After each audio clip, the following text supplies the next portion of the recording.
Hello, real estate enthusiasts. So I wanted to come in and quickly talk about joint ventures.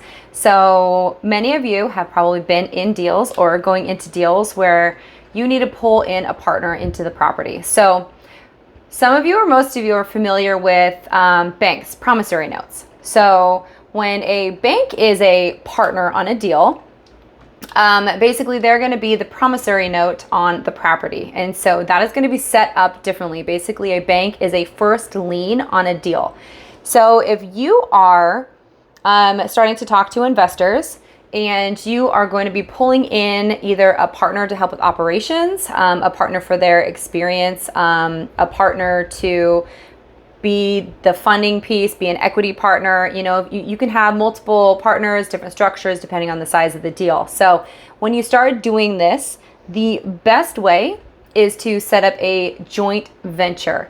So in this, you are all coming together to purchase this property, and so you are creating ownership of the property through this joint venture. So you can utilize, let's say, so my company is Happy Sold Homes. And so my company would be purchasing property 123 Oak Street. And I'd be purchasing it with, our other company, Happy Apartments. So Happy Sold Homes is going to create a joint venture with Happy Apartments. We are going to be the two owners of 123 Oak Street. So that joint venture is a really awesome way for you to, as you are progressing and working with other investors, to align yourself that if someone's coming in and they're going to be the equity piece at purchase, instead of them being a second lien or even a first lien, if they're going to be paying all cash, you can create them as an equity partner.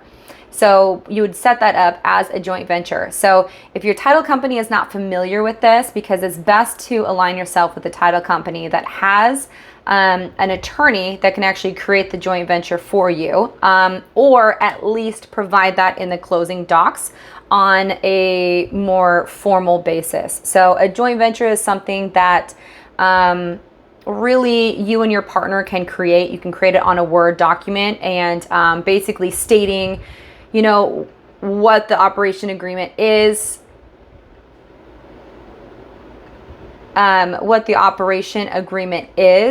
how it's going to be set up, and what your ownership is, what your distributions are, and kind of what your exit strategy is. So it's something that you can create yourself, but it's really, it aligns better in a closing if you just provide the terms to the attorney and they're able to write that up. And so it's a little bit cleaner, it's more professional, there's less questions, there's no obligation on you.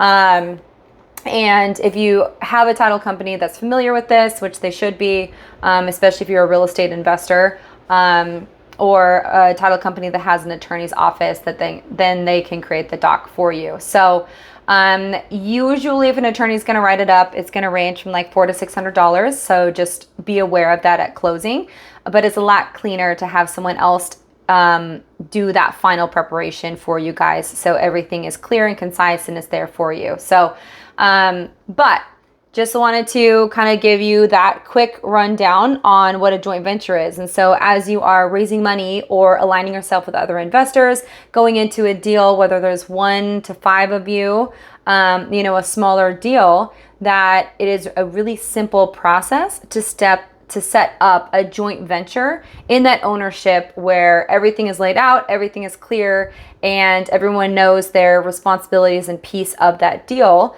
moving forward, and you are all part owners in that property. So hope this was helpful. I am going to keep providing little tidbits and tricks and updates along the way. So subscribe below and stay on to follow my next video. Thanks.